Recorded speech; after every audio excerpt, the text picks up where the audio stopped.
విశాఖపట్నం లాంటి పెద్ద నగరాల్లో ఏం చేస్తూ ఉన్నారు?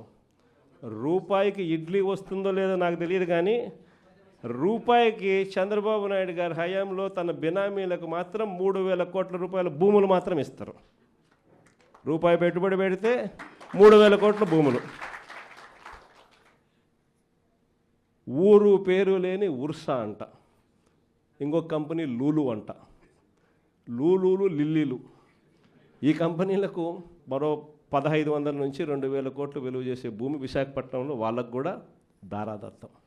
ఈ మాదిరిగా ఇష్టానుసారంగా లంచాలు తీసుకోవడం, నాకింత నీకింత అని పంచుకునే కార్యక్రమం జరుగుతూ ఉంది.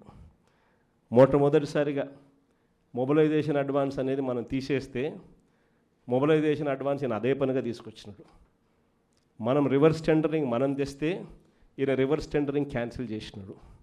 మనం జ్యుడిషియల్ ప్రివ్యూని మనం తీసుకొస్తే జ్యుడిషియల్ ప్రివ్యూని ఈయన క్యాన్సిల్ చేసినాడు. చేసి కాంట్రాక్టర్లు రింగ్ ఫామ్ అవుతున్నారు, ఇష్టం వచ్చిన రేట్లను పెంచేస్తున్నారు, పెంచిన రేట్లకు వేస్తున్నారు. వేస్తానే ఈయన మొబిలైజేషన్ అడ్వాన్స్ 10% ఇస్తాడు, 8% వాళ్ళు చంద్రబాబు నాయుడుకి వెనక్కిస్తున్నారు. డబ్బు ఈయన వాళ్ళకి ఇవ్వడం, ఈయన మొబిలైజేషన్ అడ్వాన్స్ కింద 10% వాళ్ళకి ఇస్తే ఈయన 8% తిరిగి వెనక్కిస్తున్నారు ఈయన జోబిలీకి. విడిగా కరప్షన్. మరోవైపున చూస్తే రెడ్ బుక్ రాజ్యాంగం. ఏం చెప్పాల్సిన పనులు. రెడ్ బుక్ రాజ్యాంగం గురించి నాకన్నా మీకే బాగా తెలుసు. ఏ రకంగా పోలీసులను వాచ్మెన్ల కన్నా దారుణంగా వాడుకుంటూ ఏ రకంగా రెడ్ బుక్ రాజ్యాంగం నడిపిస్తూ ఉన్నారు. ఇంతటి దారుణమైన పాలన సాగిస్తూ ఉన్నప్పుడు ఇలాంటి దుర్మార్గం ఎక్కువ రోజు నిలబడదు.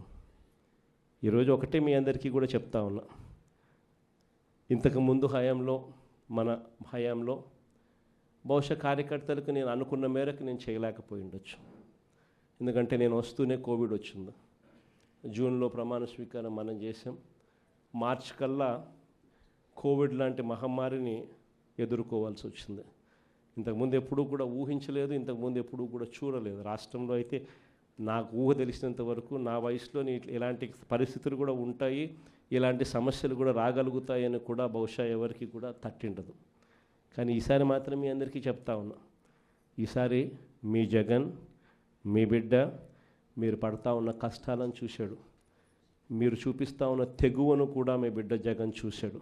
మీ అందరికీ మాట చెప్తా ఉన్నా, నెక్స్ట్ జగన్ 2లో మాత్రం కార్యకర్తలకు పెద్దపీట వేస్తాను అని మాత్రం ఖచ్చితంగా చెప్తాను.